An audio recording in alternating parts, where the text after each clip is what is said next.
Hello， 歡迎大家收睇 Max Skin Plus 嘅 YouTube Channel。今日咧，我哋又嚟到尖沙咀嘅 Centre 啦。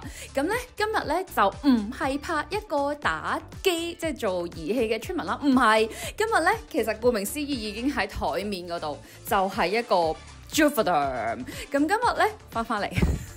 今日咧就係要拍咧打 Juvederm 啦，咁其實顧名思義佢係一個透明質酸嚟嘅，咁好多時有好多朋友仔都問啊，我哋拍好多唔同嘅膠原蛋白誘發劑嘅產品啦，都想睇下唔同嘅透明質酸啦，咁今日就係時候啦，咁我哋就先拍咗 Juvederm 先，去到呢一 part， 如果你想繼續睇落去嘅話咧，記得 CLSS 我哋 channel 啦 ，comment、like、share 同埋 subscribe 我哋 channel 啦，跟住就會再繼續講落去佢嘅 product 啦。Thank you。係啦，咁我哋今日咧要拍片之前咧，先要介紹下個 product 先啦。咁我哋今日咧就會係用 Juvederm 嘅系列啦。咁 Juvederm 咧頭先都講咗，其實咧佢係嚟自美國嘅 Elegant 廠啦。咁都好唔新鮮噶啦，因為我哋之前都拍過咧，例如 Botox 啦，其實都係同佢同廠嘅一個產品嚟嘅。咁所以咧佢都係屬於一個醫美級嘅大廠嚟嘅。咁我而家手頭上咧就係拎住 Voluma 啦。咁佢有好多唔同嘅系列㗎，例如Volux 啦，就係最大分子、最多透明質酸嘅。咁跟住就係 Voluma 啦。咁最大咩意思啊？即係其實咧，佢嘅透明質酸含量最高，亦都係最挺嘅。咁繼而之後，譬如 Volux 之後就有 Voluma 啦，之後就會有 Volleaf 啦，紫色嘅 Volleaf。係啦，咁另外咧仲有就係 Volbella 啦，咁 Volbella 咧就係偏細嘅，即係偏柔軟嘅透明質酸質地嘅。咁另外咧其實都可以睇下啦，佢係有 Lidocaine 呢度 with Lidocaine， 其實咧佢所有嘅透明質酸入面咧，佢都有0.3% 係 Lidocaine 嚟嘅，咁即係話佢係有麻藥成分，本身就已經係支針入面噶啦。咁另外最細啦，最細咧佢就有 Volite 咧最主要就係一個保濕針，即係透明質酸嘅保濕針。我平時好中意打啲透明質酸就係 Volite 啦。咁係啦，咁我哋先講翻其實個針啦。咁一盒入面咧其實就有兩支咁樣開俾呢一盒咧係之前已經開咗用咗支，所以就可以開俾大家睇啦。咁咧開咗之後咧，其實佢入面正常係有兩支啦，咁而家得翻一支啦。咁咧一支咧佢本身就已經係獨立包裝噶啦。係啦，咁另外咧就會有一啲針嘴咧，就係 for 醫生可以打啦。咁一支咧就係1ml嘅透明質酸喺入面嘅。係啦，咁就係咁噶啦。咁就係 Voluma 啦。Injectable gel 即係佢係可以 for 注射嘅。咁其實咧都講下點解今日會選用 Juvederm 呢個品牌啦。首先第一咧就係佢嗰個市場佔有率非常之高，好多人佢好多 fans 都好中意用 Juvederm。咁喺我哋臨床經驗上面嘅話咧，其實 Juvederm 咧呢個品牌咧佢嘅持久度係比較高啊。咁所以咧我哋就揀佢啦。咁同埋咧佢有一個大家都會睇過即係聽過啦，之前拍片都有講過，就係其實所有嘅透明質酸咧，佢都會有 cross link 噶。咁佢呢個技術咧就用咗個 5 cross 嘅技術。咁5 cross 咧佢係可以結合到高透明質酸嘅 molecule 啦，同埋低透明質酸嘅 molecule 啦，咁變咗佢嗰個融合度同皮膚係非常之高。咁另外其實透明質酸咧喺我哋皮膚入面，喺我哋身體所有皮膚入面啦，其實佢都存在一個東西嚟嘅。不過隨住我哋年紀增長咧，佢會流失得比較快。打所有透明質酸都會俾我哋身體完全地去吸收。呢個就冇一個擔心就話佢會唔會殘留咗喺我哋身體入面啊？咁就冇嘅，呢個係完全俾我哋身體吸收嘅。咁好多朋友仔都會問啦，咁同譬如平時我哋打嘅可能同一啲膠原蛋白誘發劑類嘅產品有咩唔同呢？我哋之前介紹過 Elan-C 啦，介紹過Cetaphil 少女針啦，介紹過可能 Juvlook 啦，咁樣唔同嘅膠原蛋白誘發劑，其實非常之簡單。透明質酸呢，就係你一打落去，佢已經即刻靚噶啦，即係佢打落去即刻靚，然後慢慢吸收。咁至於爭在佢嗰個 last 嗰個效果係幾耐啦？唔同嘅透明質酸佢嘅 last 嘅持久度會唔同啦。如果越挺嘅透明質酸咧，相對佢嗰個持久度會係越高嘅。咁佢間廠嘅 study 研究出嚟咧 Juvederm 係可以 last 到24個月嘅。咁另外咧就係同膠原蛋白誘發劑有咩唔同咧？膠原蛋白誘發劑就完全唔同噶啦，就係你打咗落去未必即刻有嘢睇嘅。但係又或者有一啲佢入面有 CMC 嘅話，佢已經即刻有嘢睇。但係佢隨住嗰個刺激翻啲膠原蛋白啦，佢就會慢慢遞增嘅，即係佢個效果反而係慢慢遞增。同埋通常打膠原蛋白誘發劑嘅話咧，一般都會建議打3次咧先至為一個療程嘅，即係話好似播種咁樣啊，你打一次落去未必會有好豐然嘅效果會見到，通常咧你要打到第3次到啦，咁你就會見到一個比較明顯啲嘅效果，你一個滿意嘅效果，同透明質酸就完全兩個 concept 嚟嘅。呢個係你一打咗落去即刻靚，但係佢會慢慢吸收，冇嘅時候要再打。咁但係膠原蛋白誘發劑就係你一打咗落去，佢未必即刻靚，你要等佢生膠原，就係咁。睇下你嘅時間上面嘅取捨啦。咁好啦，最後就係性價比方面啦。咁一支嘅透明質酸其實係幾千蚊，咁如果膠原蛋白誘發劑都係幾千蚊，咁但係佢就係要打3次，咁所以就呢一個就要自己取捨。咦，究竟自己可以孭到邊一個 range 啦？自己可以接受到邊一類型嘅針劑啦？就係咁啦。好啦，咁最後咧就係要講咧，究竟佢可以 last 到幾耐啦？都係嗰句啦，廠嘅研究咧就可以 last 到24個月。一般喺我哋臨床上面啦，如果你係越挺身嘅透明質酸咧，其實大約1年以上咧，基本上都冇乜問題嘅。但係都要視乎每個人嘅吸收。但係調翻轉，如果一啲薄啲嘅透明質酸，可能打喺一啲薄啲嘅位置，例如淚溝啊、額頭嘅透明質酸，其實呢啲係會比較薄啲嘅。咁所以咧，佢個吸收相對會係比較快嘅。咁呢個都係一個少少臨床上面嘅tips，可以俾大家作為一個參考啦。咁所以你覺得唔夠嘅時候咧，就要再補噶啦。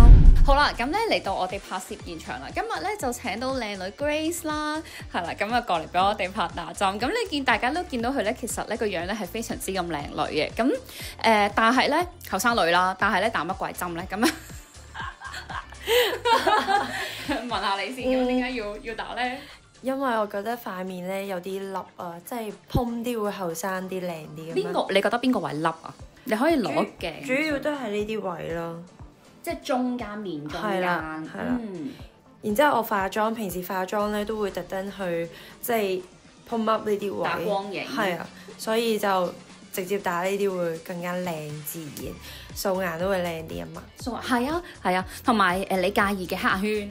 哦，係啊，仲有淚溝啊。係呢個位置，呢一個位置啦。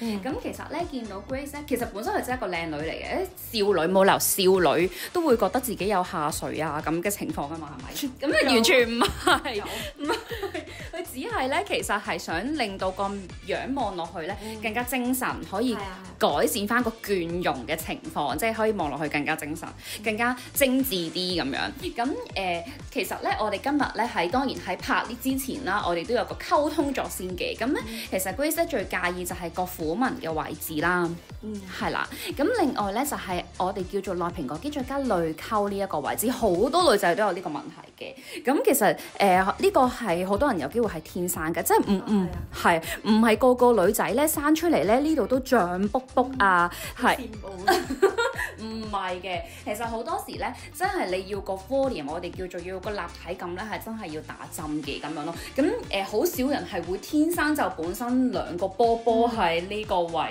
置。我好想要呢個立體感。呢兩個波波。係。咁但係又唔好脹，因為好脹又會影到好肥。係啦。咁我哋就都傾咗啦。其實我哋都係偏向自然嘅，但係起碼遮咗個倦容，令到個樣望落去咧就係精神咗先，同埋立體咗，可以上粉呢啲位置，即係就算上唔上粉，望落去啊，人哋望落去，即係360度望落去都會係立體咗先咁樣咯，係嘛？立體啲係靚好多。我係咁講嘅，因為試過。即係嗰種膠原蛋白感咧，就會後生啲。你都好後生嘅。即係少女感，少女感啊，要少女感啊，就係咁啦。嗱，我哋今日就打 Juvederm 啦，記住佢啦。Juvederm 如果打得好嘅話，打翻佢啦。如果 Juvederm 咧喺臨床研究上面啦，其實佢 last 24個月嘅可以。係啦，咁當然你會吸收噶嘛，即係每個人會有唔同咯。我成日夜瞓啊嘛。會。咁就又讚呢啲後生女係咁噶啦，就會夜瞓。咁係啦，所以可以睇下佢嗰個效果咯。咁冇當佢冇嘅時候再打咯，就係咁樣。透明質酸，你有冇啲咩問題想問啊？冇啊，我淨係想講好有必要打嘅。咁好啦，咁我哋就事不宜遲啦，我哋安排醫生先幫你消毒咗先，跟住我哋就打啦，好唔好？好，嚟。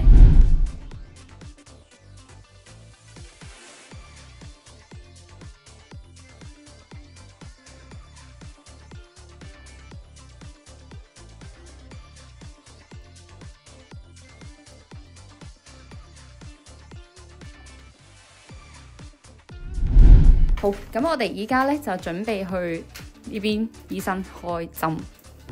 通常咧而家咧我哋就會先打咗鼻基底個位置先，咁就會喺大約嘴角嘅位置咧，咁就會開咗個小針窿先，有冇感覺啊？哦，一下啫。咁跟住咧，而家醫生咧就會放個導管啦，係啦，盡量放鬆就得噶啦。係啦，擘大個口，咁就慢慢放透明質酸落去啦。咁其實咧打鼻基底咧就會係喺鼻翼嘅位置啦，即係咧就係呢個位，係啦。咁通常咧就會喺呢度入針，呢度個開咗個窿啦。咁有兩個打法嘅，直針啦，或者而家醫生導管嘅打法咁樣咯。咁導管咧就會打入去深處。咁就托翻起成個鼻基底出嚟，咁就令到嗰個虎紋咧，亦都會係望落去咧冇咁深，會係淺翻嘅。因為擠咗啲透明質酸落去嘅時候，佢就會托起翻咧，就望落去成個虎紋係可以脹翻、撐翻起，就冇咁憔悴啦。咁同埋咧，醫生一路打咧都會見到佢係一路摸住啦，因為都要睇翻，咦打到幾脹啊？係咪打喺一個啱嘅層面啊？嗰個位置係咪真係一路係有透明質酸？要去到醫生想打嘅位置咧，所以你見到咧，其實醫生嘅經驗啦、手勢都好緊要嘅，因為佢都要一路feel 感覺住佢嗰個打嗰個位置係咪想去脹嘅位置，就唔係就咁逼咗啲透明質酸落去咯。同埋咧，我想講呢間房咧，所有嘅房我哋都係一樣，你留意下啲燈光咧。燈光咧，我哋特登整過，希望咧就係令到醫生望落去 patient 度嘅時候咧，其實佢左右兩邊要 balance，因為有時咧，如果啲光咧唔 balance 嘅時候咧，有影咧變咗會影響醫生打針嗰個判斷咯。咁所以咧呢一方面咧，其實公司要求都非常之高嘅，對於睇清楚patient 嗰個面型啊、輪廓啊、啲光暗影嘅位置啊，先至係可以打得更加準確咯。真係已經脹咗啦。係啊，一陣間就會咧再打埋嚟呢一個位置啦，咁同埋近眼。咁因為咧一陣間我哋咧鼻基底呢個位咧，我哋就揀咗 Voluma，咁佢就會比較厚、比較挺啲嘅。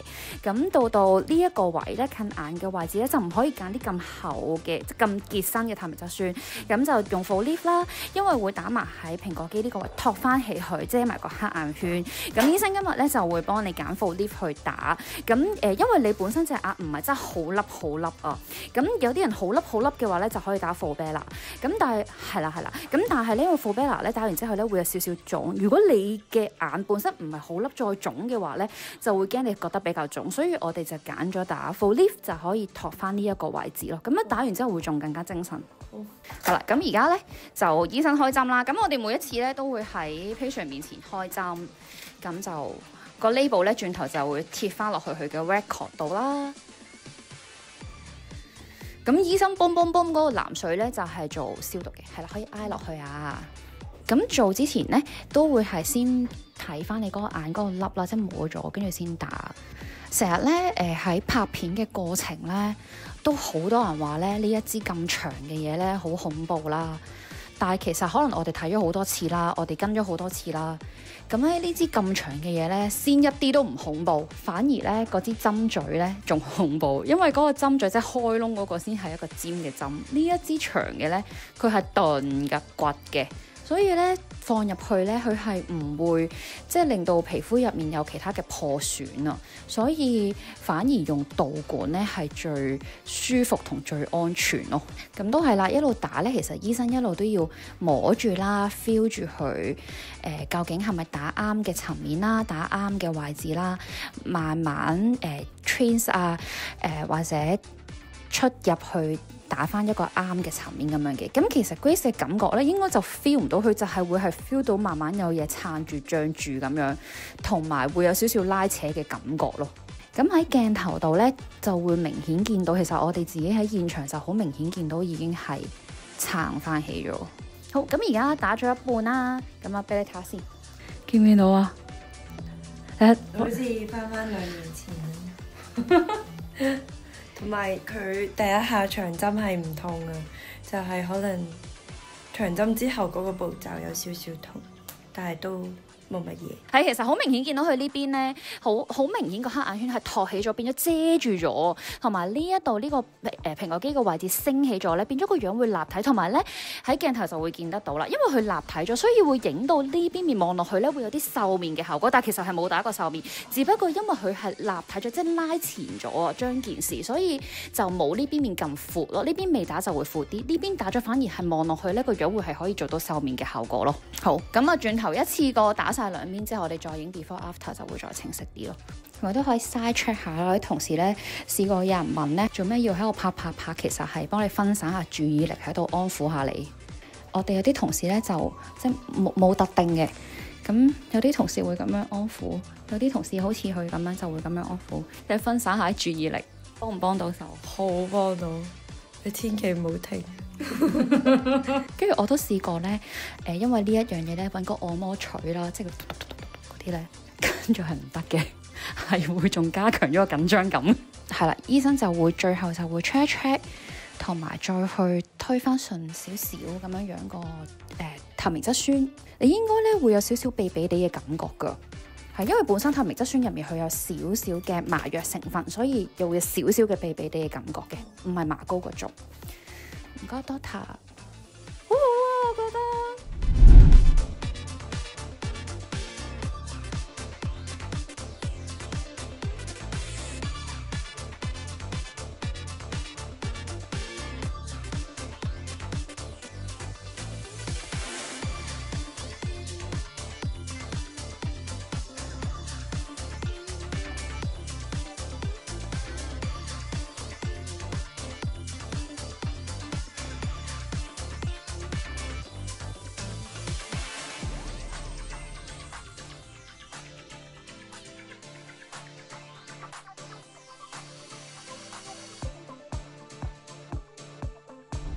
好啦，咁啊啱啱打完啦，好開心啦，因為打已經係好開心，唔好咁講。好多謝你過嚟啦，俾我哋可以直擊晒，你唔介意成個過程俾觀眾直擊啦咁樣。咁由一個倦容啦，到而家精神翻啦咁樣，係啦。咁其實咧我都可以講下你即係打完之後，Grace 打完之後啦，其實個分別。咁好明顯咧，其實就係你可以攞住塊鏡啦。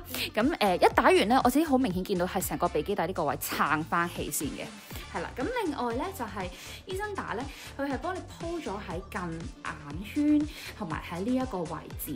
咁full lift 咧，其實佢係好 user friendly， 即係佢可以托到又唔係好結又唔係好挺，但係又可以托起翻呢個位置。咁就即呢個蘋果肌嘅位。咁其實咧1秒，我哋頭先打咗1支啦，即係1秒分開咗兩邊，即係0.5同0.5就已經有呢個效果啦。咁如果你想再誇張啲嘅話咧，其實可以再打嘅。係，但係你自己覺得咧？我覺得咁樣已經好自然咯，已經有我想要嘅效果。係，會唔會想再漲啲？